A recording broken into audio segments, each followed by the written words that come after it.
It's author, musician, singer Al Cole, from a CBS radio background, now host of the syndicated talk show People of Distinction, celebrity interviews giving high-level public figures the chance to talk about their very special human feelings, too. Because celebrities are human beings, people, and we are all people of distinction. And when given the chance, we will all speak openly about the very reason for our birth, the energy and dedication of what we call love. Hey, and speaking of love, you're going to love these messages. On People of Distinction, we deliver the goods.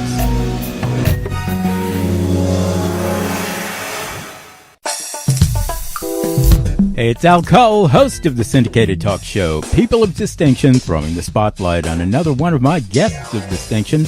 This time, Bruce Benedict, founder of Battlefield Resumes. Now, a lot of you are asking, Battlefield Resumes, what does it mean, Al? Well, I'm going to tell you, it means something awesome in the job market these days, because the idea behind Battlefield Resumes is that landing a good job and then succeeding at that job can be a battlefield. But Battlefield Resumes is doing its part to help military people, particularly, transition smoothly into the civilian job market. Now, that's awesome. And take it from me, Bruce really knows his stuff. Bruce is a retired U.S. Army officer, and along with his brother Brian, who is himself a U.S. Army veteran and a retired career fireman, well, they help prior military and transitioning active duty military through top-of-the-line speaking and training seminars. You gotta love that. Their seminars include job searching, translating military language into civilian language, tailoring resumes and interview answers, and so much more. And if you're transitioning, you got to be interested in this. Or if you want Bruce to speak at your group, well, you got to run to this website, battlefieldresumes.com. That's www.battlefieldresumes.com. Plus, Bruce's and Brian's bio can be found at battlefieldresumes.com/attorneys.html. And don't forget, transitioning from the military to the civilian job market can be a battlefield, but Battlefield Resumes gets you the winning edge to land and succeed at your civilian job. So one more time, check it all out at battlefieldresumes.com. That's www.battlefieldresumes.com. It's Al Cole. We're here on People of Distinction, the talk show that edifies as it entertains and informs. I told you were going to love those messages. Hey, I'm also the author of the exciting new book, Al Cole, Romance for Women. I'll tell you, at last a book of sensual love poetry to women and the needed spiritual relationship guidance to both women and men. Happy to say that my book, Al Cole, Romance for Women, is now available on Kindle, and I'd like to thank all of my Al Cole-holics who have bought it and also benefited from it, too. That's Al Cole, Romance for Women, ALCOLE, Romance for Women, now available on Kindle. Thousands and thousands of women, guys too, listen to my talk shows, People of Distinction, every week, and they contact me with their questions, reflections, and comments at alcoholic@gmail.com. You heard me right there. That's ALCOLEHOLIC@gmail.com. So without any further ado, hey, we get into it. Hey, it's syndicated radio talk show host, author, singer Al Cole, welcoming you to another edition of People of Distinction, the talk that gives an in-depth view of some of the most dynamic, intelligent, and successful people on the planet. I come from CBS Radio. My shows are nationally syndicated, and I've helped pave the way to treating women, guys too, with the dignity that they deserve.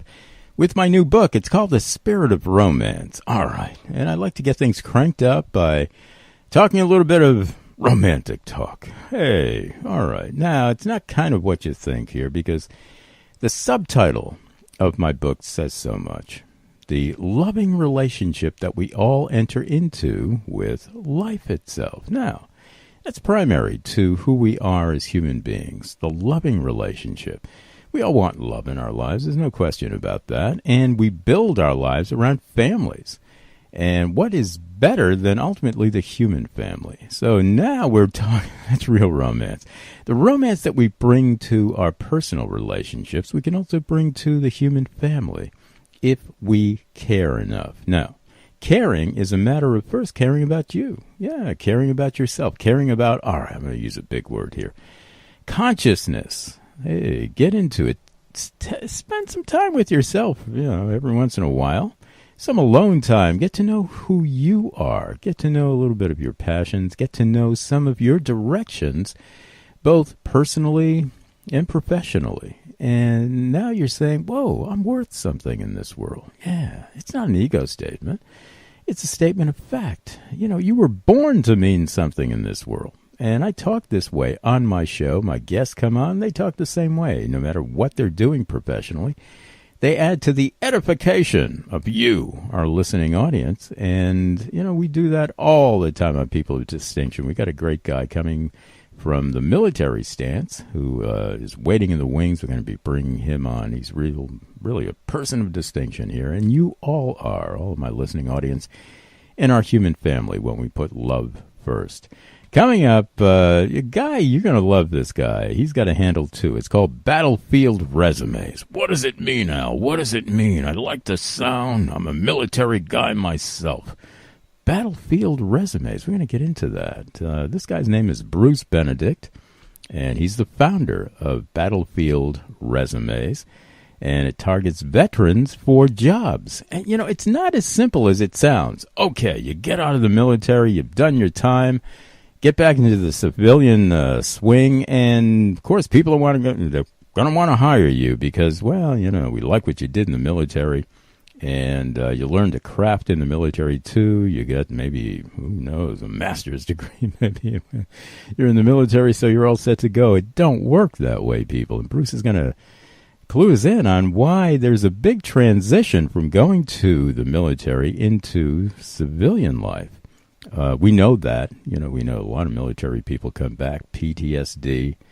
They can't get quite into the swing of things. And sometimes as a society, we don't help them out to acclimate properly. Well, Bruce is doing that acclimation process very, very properly here with military to civilian positions. And, the thing is, when Battlefield comes into it, he looks at it this way, and it's a unique way of looking at it, and it's really apt. Now, to get a civilian job, and I'm talking to everybody right now, whether they've been in the military or not, is sometimes a battlefield, competition, and sometimes even when you meet the employer or something and you get along, and then maybe, who knows, maybe a month down the road, 2 months down the road, you got the position, you're working and everything, and you're battling out. You got your ideas, they have their. So what we mean by battlefield resumes is that it's another battleground here.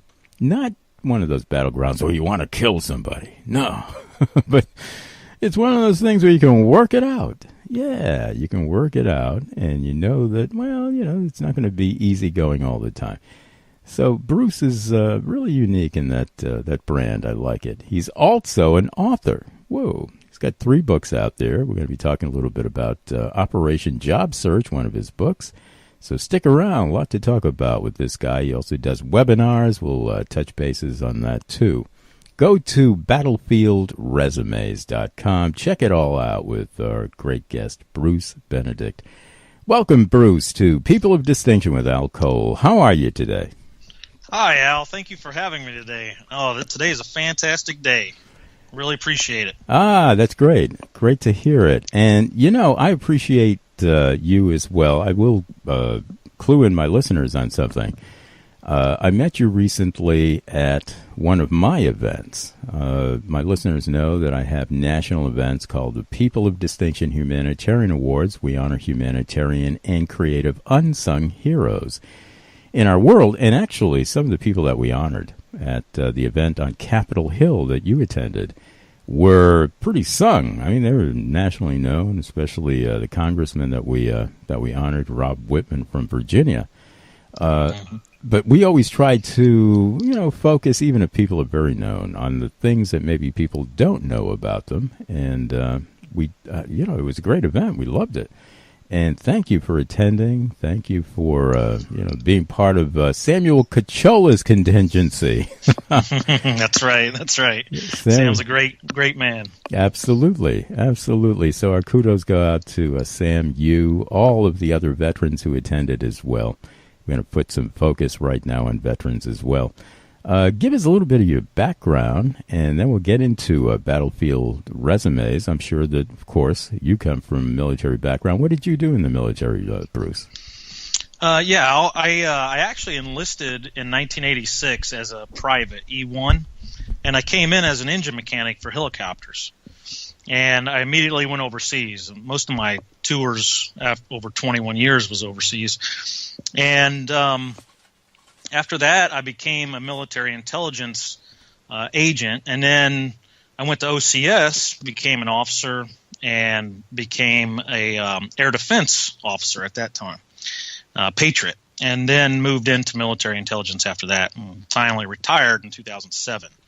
But I spent most of my time overseas in Panama, Germany, and Japan, married with 2 kids, both as an enlisted soldier for 10 years and then as a commissioned officer for 10 years. And it was a great career, but then transitioning, really the anxiety and the frustration picks up a little bit because of the unfamiliar nature of what's in store. When you're in the service, the military, kind of has a career path for you. You know how the process works to get promoted. You know how the process works to find future jobs, and you know what you need. And it's all doctrine. Mm-hmm. And when you get out of the military, it's very unfamiliar. And that's why I call it the civilian war, because it's just as unfamiliar as any other country out there that we've all deployed to. Mm-hmm.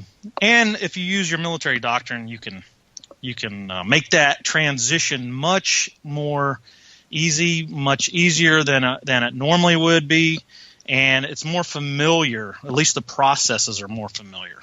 I get it, and our listeners are beginning to get it too now. Maybe a good way to break into battlefield resumes would be through your experience of going from military life to civilian life as far as your job. What are some of the ABCs and nuts and bolts of what you used to adjust in your civilian job? It's interesting. Normally, it takes about 2 years to adjust after leaving the military. And it took 2 to 2.5 for myself. I didn't think it was going to be that difficult. And finally, I found someone that I knew, a prior commander, who offered me a position in a company, and I took it. And then I tried to figure out the civilian system during that 2-year period. And what I ended up doing was leaning on my military intelligence background to help me in trying to gain the advantage and learn the system on how the civilian workforce works. And as a military intelligence officer, or an S2 in the Army, I used that doctrine that we were all taught in order to make sense out of the civilian workforce. And that's what I did, and it gave me an advantage. It actually helped me. I moved into the government as a GS-14 and then as a GS-15 hiring manager. And as soon as you learn the system, then it's extremely easy, or just as easy as the military was, to move up. It's just a matter of trying to figure out the system initially. And in order to do so and to lessen the anxiety and lessen the frustration, my recommendation to all service members is to not forget what you've learned, but to leverage what you learned for this battle. Mm-hmm. And if you do that, then it's a little more, it's a little more familiar. So, for instance, if you're deploying to another if you're deploying to Iraq or Afghanistan, like I deployed to Iraq and Afghanistan both, and it takes about 1.5 years to prepare for that deployment. Well, if you look at the civilian workforce as the same type of unfamiliar battleground, you should be preparing at least a year and a half for that transition because it's just as unfamiliar. And then in order to go to Afghanistan and Iraq, what I ended up doing is to make sure that I was prepared, then I would study the foreign fighters. I would study the land, the countries around the area, where I was going into, the city, the people. Okay, well, I need to use that same methodology for the civilian workforce. Okay, where do I want to live? Where do I want to work? What are the jobs there? What types of positions are available? And, just so I can understand how the system actually works. I get it. And, we're going to be talking about that as well with vets who are used to serving in the military. You would think that when they get a civilian job that the people who hire them would say, wow, we got a guy who's used to serving. He's going to serve us as well. We got a guy who's been dependable with the whatever branch of the service he was in, because the service makes you have to be dependable that way. So we would think, wow, man, the people who hire military people into their civilian job force would be very happy, but it doesn't always work out that way, and we'll find out reasons why. As soon as you go to battlefieldresumes.com, check out everything that Bruce Benedict is doing, our special guest here today on People of Distinction with Al Cole. Before we get into that, vets, who are used to serving, adjusting to civilian positions and how employers look at them, I want to ask a kind of a question of levity here, and then we'll get into the serious stuff as well. Now, you mentioned intelligence work, and I know that Sam Cachola, who was honored at our event, comes from the Marines. He went into intelligence work, defense intelligence work. Dr. Hans Mumm, who was there too, I should say Captain Hans Mumm, because he's both. He's a PhD and a captain. He was involved in intelligence as well, and it still is in Washington, D.C. When our listeners hear that, intelligence, whoa, they think of James Bond. They think of glamour. They think of, whoa, secret agent and all of this, and traveling to different countries, and all the beautiful women and all the intrigue. But it ain't really like that in intelligence, is it? No, I don't think so. No, what you have to think of when you hear intelligence, at least military intelligence, is that is the job that looks at the enemy and how the enemy perceives us.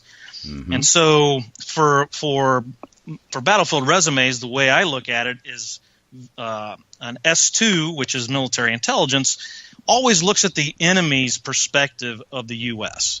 What do we think the enemy is going to do when we land in Iraq? What do we think the enemy is going to do when we act like this? Or when we go left, are they going to go right? That kind of thing. The S3, which is the operations side, is the friendly side. So in the methodology that I've put together, basically you have the military intelligence side, which focuses on the enemy actions, and then you have the friendly side, which is your own side, focused on friendly actions, and then you kind of war game the two of those together. And that's how militaries do that. They take the military intelligence personnel, and it's not spies and things like that. This is how the enemy is going to act or react to the friendly forces and the way they act. Mm-hmm. And so I relate that to the in the civilian workforce as the friendly forces, meaning the applicant has their resume, and that's really the friendly forces. How is the HR office, the hiring manager, the company that you're applying to going to look at your resume? And so if you look at it from two perspectives, then you can kind of war game that action on each job announcement. You would think getting into a certain direction here with military people who are used to serving, you would think that civilian employers would really look for that. They'd say, whoa, this is a guy who I can depend on. Do civilian employers really think that way about military people coming into their business by and large? Well, I think they do to a point. I think that the military service member has an advantage once they get hired because they have the drive and the motivation to move forward. They're always, or for the most part, right, going to do the right thing at the right time. They're ethically sound. They've been indoctrinated into the military service, so they are selfless servants, right? So they are very, very loyal to the companies. The challenge really, I think, becomes prior to obtaining the position, and that is what do those service members want to do?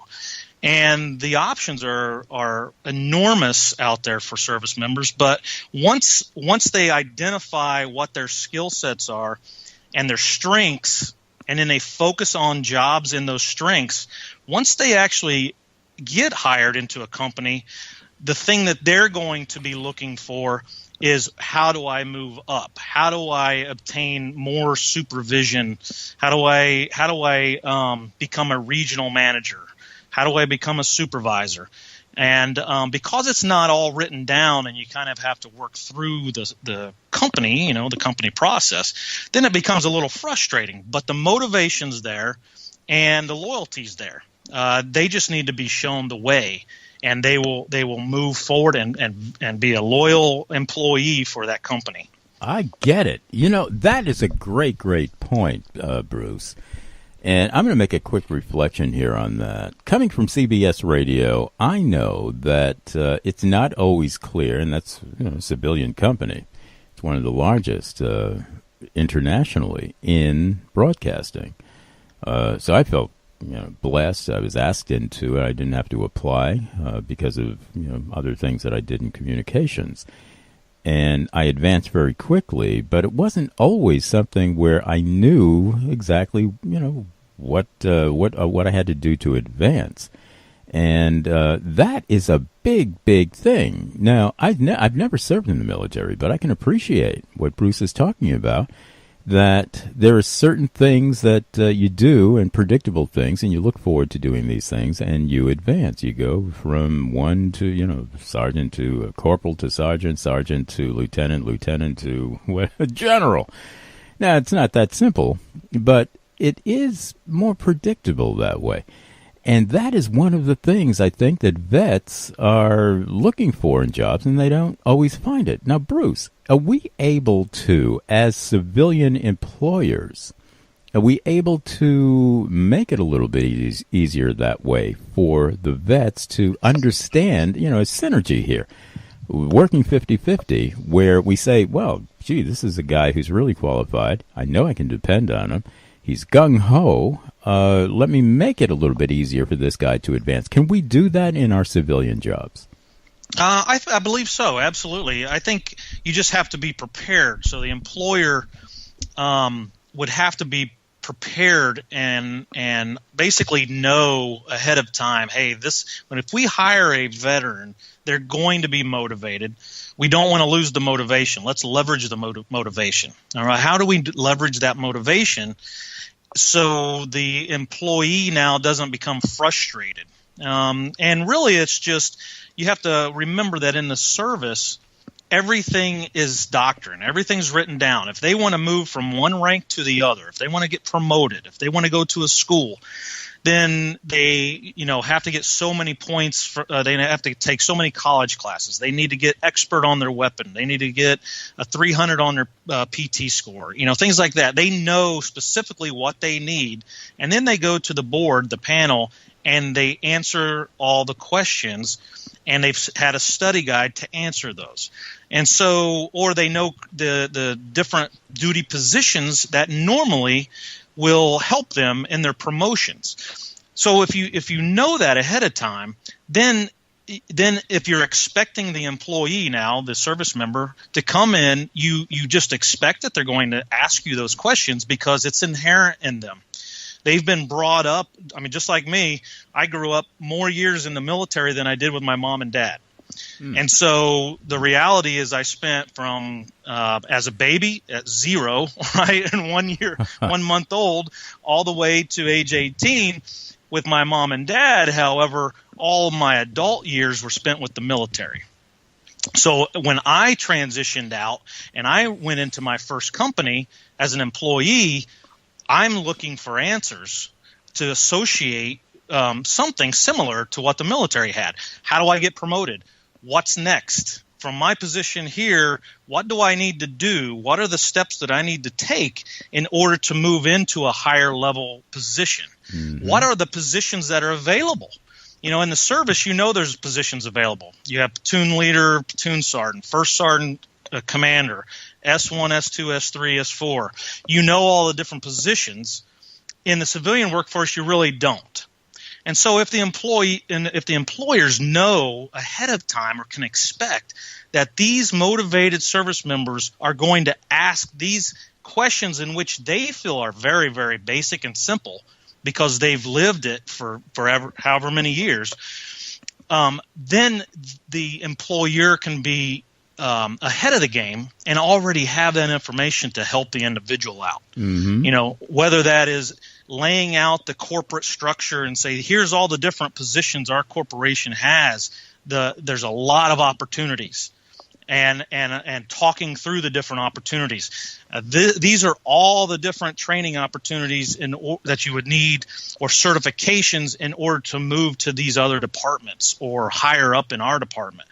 Things like that, discussions like that would really, really help the service member once they get employed. Now, some of my listeners, they're grabbing onto what you're talking about. All of my listeners are. Some of my listeners, maybe particularly some of the veterans who are listening, are keying in on this question. Do you facilitate in what you do at Battlefield Resumes any sort of dialogue between the vets and the prospective civilian employers?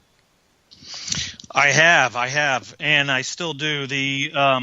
A lot of times when I go to job fairs, I will set up a booth, and I will have all kinds of recruiters from other companies, corporate companies, come to me and have me translate for them, help them. They'll come to me and say, look, I had a service member. This is what they were saying to me. I don't understand it.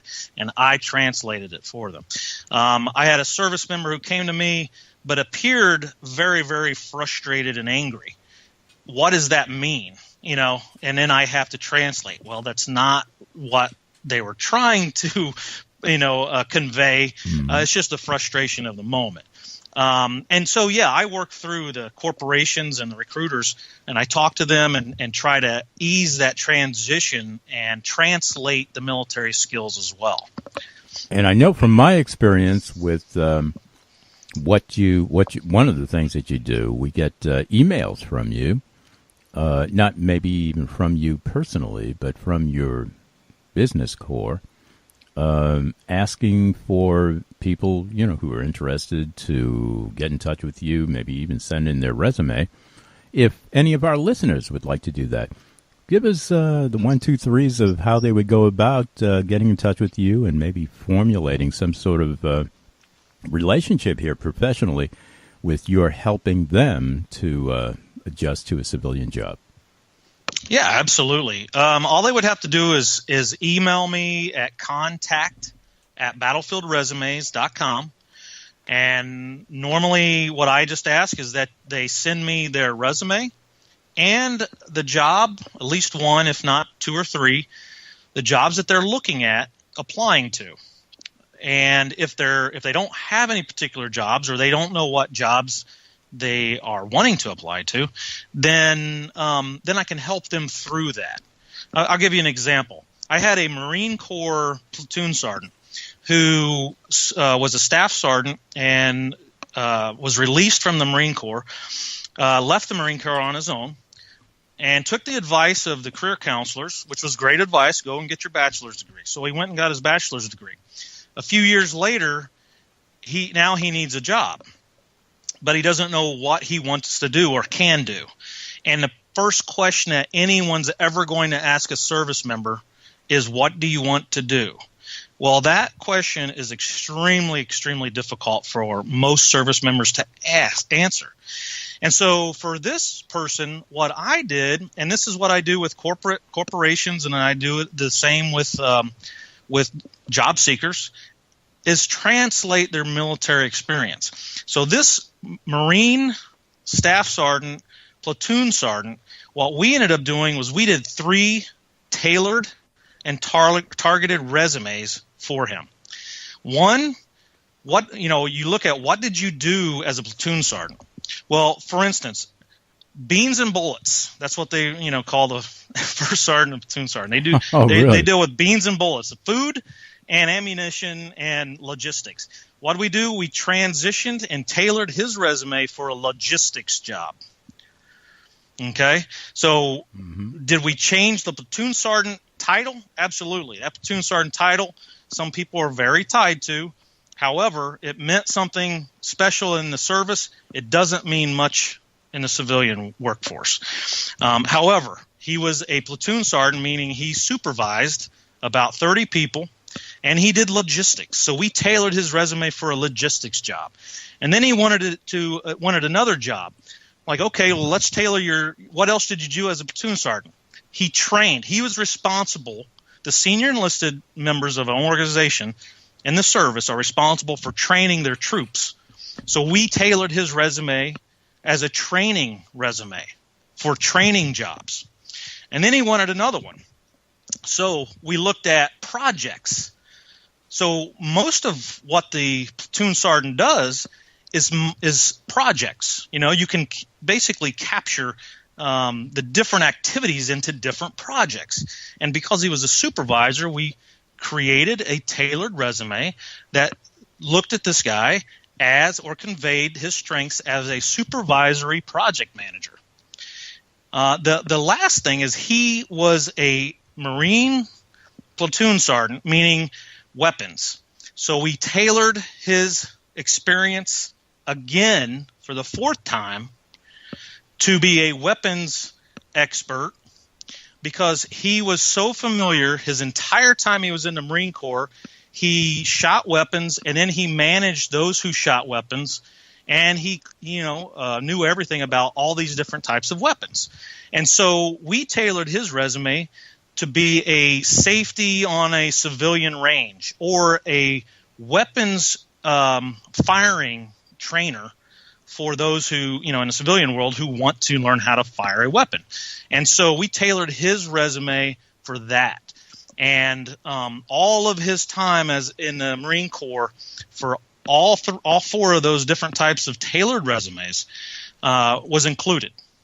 So that's what I try to do with not only the corporations, but also the job seekers.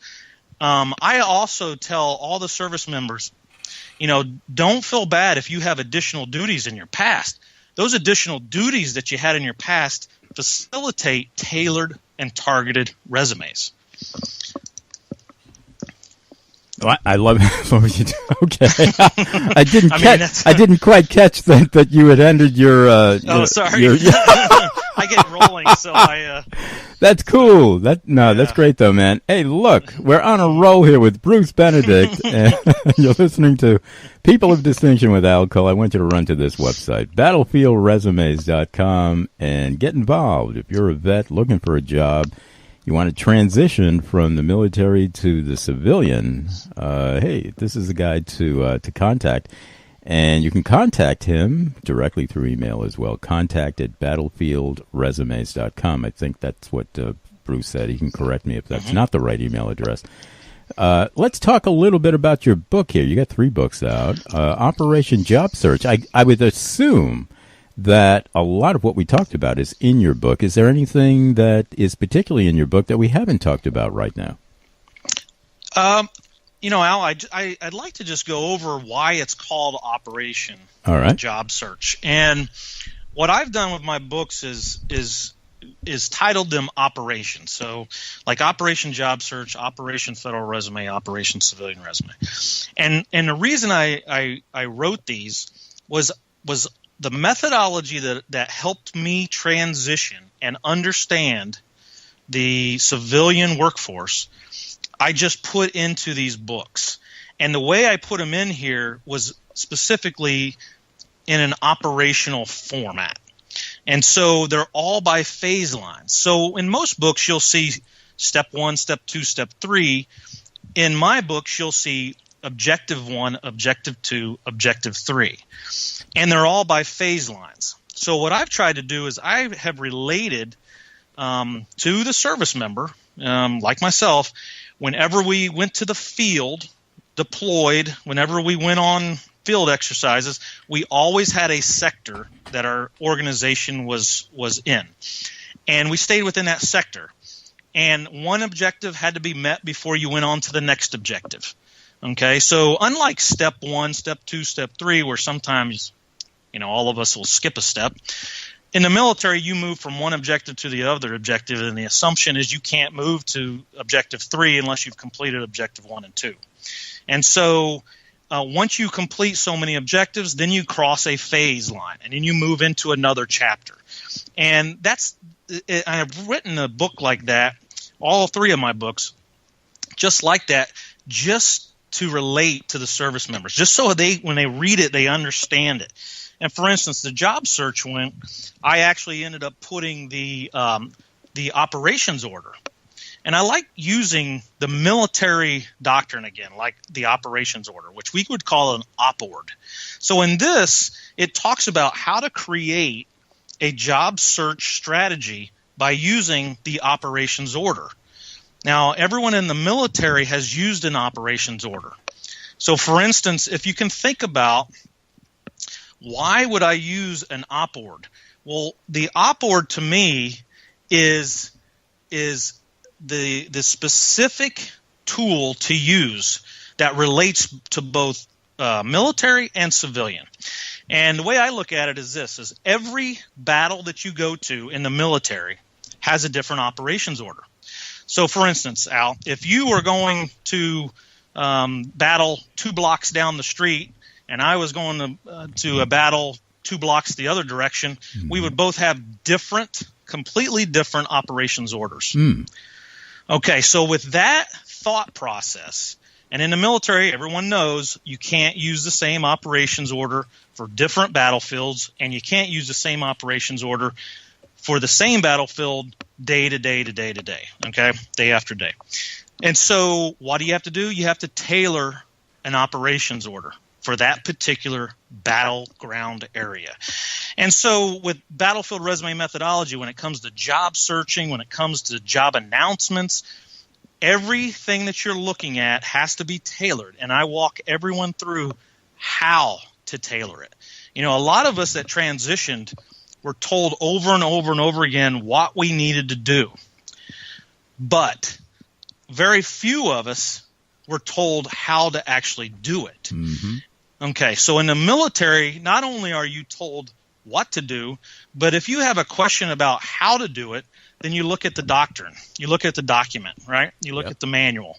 Okay, and that's kind of the philosophy that I've taken, where everyone told me what I needed to do, and I had all this energy and all this drive to do it, and I felt like I was spinning in circles because I didn't know what to do.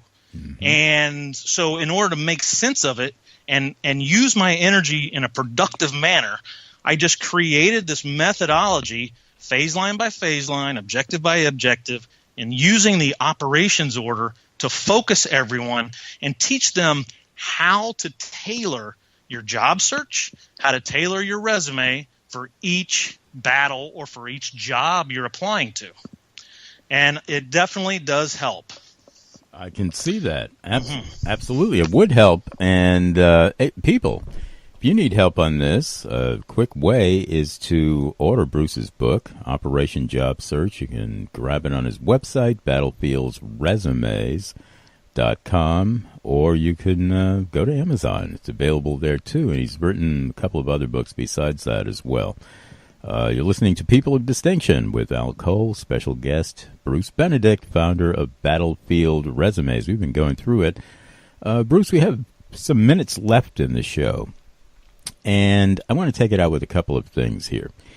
I'm going to ask you a question that's from left field, Bruce. You like old movies? Depends on how old. All right. Now, the reason I bring that up is I want to make a point here and see if it sticks. Because one thing we haven't talked about is we talked about a little bit of the civilian mentality. We haven't, and we talked about the military mentality in a certain way, but I want to approach it in another way as well. My listeners probably really interested in this other approach I'm going to bring up. Now, I'm going to use an example from the golden age of movies. I always liked old movies. Movies from the 30s, the 40s, the 50s. Very famous actor back then, Laurence Olivier. Sir Laurence Olivier. Now, he was known for being a great Shakespearean actor. He was known for his achievements on the stage before he even got into Hollywood. And the stage acting is different from camera acting. Because stage acting, you have to, it's almost like, whoa, ho, hey, ho. You really get it out there. You belt it out. And you have to, you have to be heard throughout that entire theater. So you have to really project. And Laurence Olivier was one of the best at projecting that way. Made him a great Shakespearean actor. Now, when he went into Hollywood, he got his deal with Hollywood, and in front of the camera, the first time that he tried it, at least this is the legend. First time that he tried it, the director took him aside and said, "Laurence, look, you're one of the greatest actors in the world on stage, but this is Hollywood now. This is you got to tone it down. You don't really have to project that much. We got all of this, sound equipment and everything. It's right on top of you, the microphone, everything. And then your facial expression does a lot because, the cameras are right next to you. We can take close-ups, and, I think you know where I'm going here." So Laurence toned it down, and he probably won some Academy Awards after that. Wuthering Heights, Rebecca, all of these things. The point being here with the analogy, do vets sometimes have to actually tone it down for civilian jobs? Not some of the things that we've been talking about, but they are gung-ho and yes, sir, no, sir, and I'll get to it right away. And maybe civilian people are saying, wait a minute, I'm not used to that sort of... Do you teach vets sometimes to tone it down a little bit? Absolutely, Al. Yeah, the methodology that I put together called BRM, the Battlefield Resume Methodology, focuses specifically on the doctrine of how to find jobs and how to obtain jobs at the highest salary possible. However, when it comes to leadership transition, there is definitely some needed work with our vets, just like myself, when I transitioned to move into the civilian workforce, whether that's federal government, whether that's corporate or private companies. You do have to transition. I'm a John Maxwell certified speaker and trainer, which is a leadership school, and what I would say is here's the difference. Is in the military, the leader is a positional leader. And basically what that means, to keep it simple, is in the military, everyone falls under UCMJ. They have to listen to you. If they don't listen to what you say, then they actually can be charged. It's a criminal act. So they have to listen to you. Whether or not you're right or wrong, they have to take your order. In the civilian world, they don't. They can just walk away, or worse than walking away, they can report you. And all civilians can report you for mistreating them, hostile work environments, and things like that. So when you're transitioning from the military to the civilian workforce, that's one of those areas that you really have to pay attention to, because you can actually find the perfect job and you can obtain that job and start working for the company. However, that company's not going to retain you if you are still acting like you're in the military. they don't want everyone to leave their organization just because you think you're in the military still. Yep. The way I look at it is because in the service, let's call it the soldiers, the employees in the military are under UCMJ, so they have to. And so what I do is I say, look, it's UCMJ versus walk away. And if you think about it in that manner, that when you're in the service, everybody that works for you, let's take that platoon sergeant analogy before. If you have a platoon full of people, everyone in that platoon in the military has to listen to what you say, whether it's right or wrong. Mm-hmm. In the civilian world, they can walk away. Yep. Or report you. Right. Yeah. So you really have to transition. And I don't know how much time, is really spent, because there's thousands and thousands of troops that are departing the military into the civilian workforce. That military transition, I mean, I just take myself as an example. I spent 21 years in the military and spent very, very, very little time, maybe a day or two, transitioning my leadership skills to the civilian workforce. And that's a very, very difficult transition. But the secret in my mind is UCMJ versus walk away.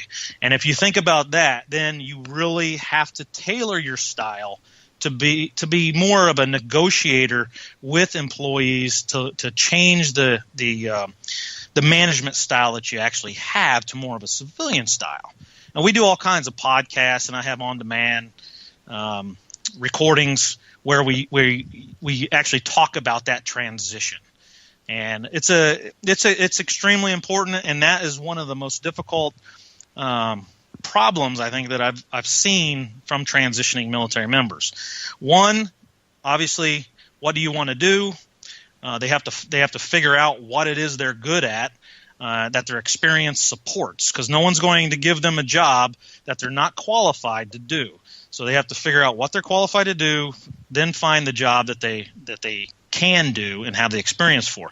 Once they get hired, they really have to have already practiced changing their military leadership style into a civilian leader.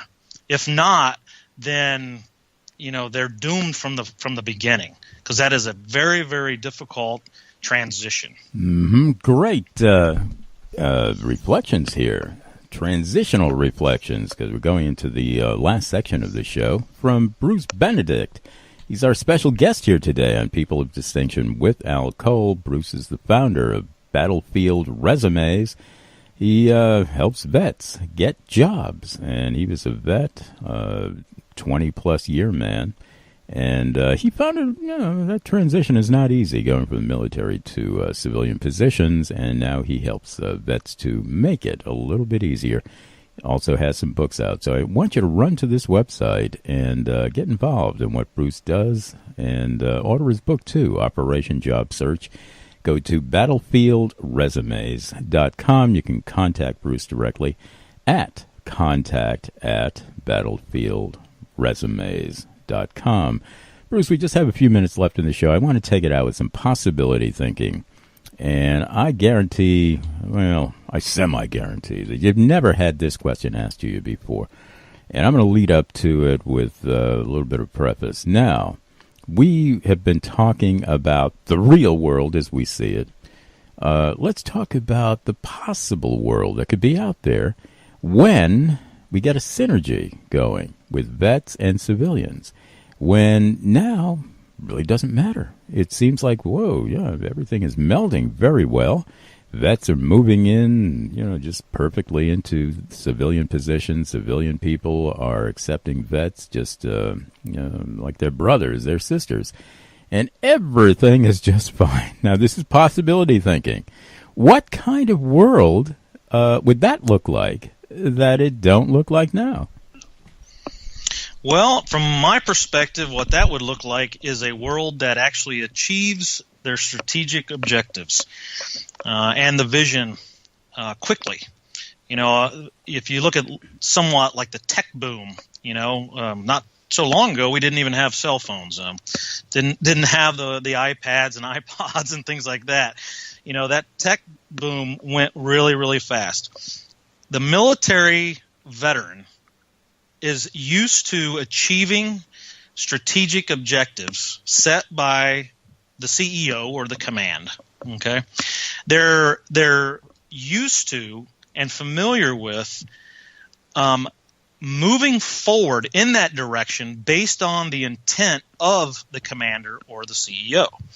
And so if that organization has a vision and lays the intent of the vision down with strategic objectives or milestones for the next 2 or 3 years, most of the veterans that they employ will help them tremendously in taking advantage of getting there, and probably getting there sooner than what they had expected to get there in the first place. And that's really the great advantage that the military service member has. They already know how to achieve success. They just have to understand what the intent, the vision, and the mission is, and the objectives that the organization wants to achieve, and they will help them achieve that. That is internally what they consider to be success. Mm-hmm. We like it. And, in the last minute or so of the show, I'm going to add to the wisdom that Bruce is laying down here with that possibility question. I mean, that comes straight out of the annals of People of Distinction. There's no other show that asks questions like that with possibility thinking. I'm going to, offer my 2 cents here at the end of the show. I'm going to put it this way, people. A lot of times I will talk about the child within the parent and vice versa, the parent within the child. We are all parents and children in our human family. It's pretty obvious what that means. We can be guiding forces to people, and we can be the receptive forces as well. We can take the guidance of other people. Some children can actually help their parents to adjust to certain things that the parents need to adjust to, and we know the parents are there to help to guide the children. When we look inward, wow, now that's great, and we can see within our own consciousness, hey, underscore that again, the parent within us, the child within us, and now it's easier to describe, and it's easier once we describe it to ourselves. It's easier to go out into the world and play both parts. Yeah, I'm making it simple here, but I think everybody is catching on to what I'm talking about. I think it works the same way with vets and civilians. Even if a civilian has never, ever been in the military, there is a military person within that civilian. There is a very highly structured person within that civilian. There's somebody who wants to really serve as veterans serve. And if we relate to, the vet within us, and also to particularly that battleground that the vet had to endure in whatever stint he or she did in the military, and it could have been in a literal battleground. Now we are saying, I can relate. Yeah, I can see overlaps within who I am and outside who you are. And then we can do it in reverse as well. That vet, it wasn't always a vet. That vet was 10 years old once, before he even went into the military, or she did. And they can relate to, wow, yeah, I understand what that real world of being a civilian is too. Take that reflection on the inside, transpose it to the outside, but make it real inside first, people. See, that's the big message of People of Distinction. We can understand ourselves first, and then it's easier to understand everybody else because everything that's out there is in there too. We get that on People of Distinction with Al Cole, especially when we have a great guest like Bruce Benedict, founder of Battlefield Resumes. And I want you to run to the website, battlefieldresumes.com. Contact Bruce at contact@battlefieldresumes.com and order his new book, Operation Job Search 2. Thank you, Bruce, for being my special guest here on People of Distinction with Al Cole. I'll invite you back for updates on all the great work that you're doing as well. This has really been a pleasure. Thank you so much, Bruce. Thank you, Al. Appreciate it.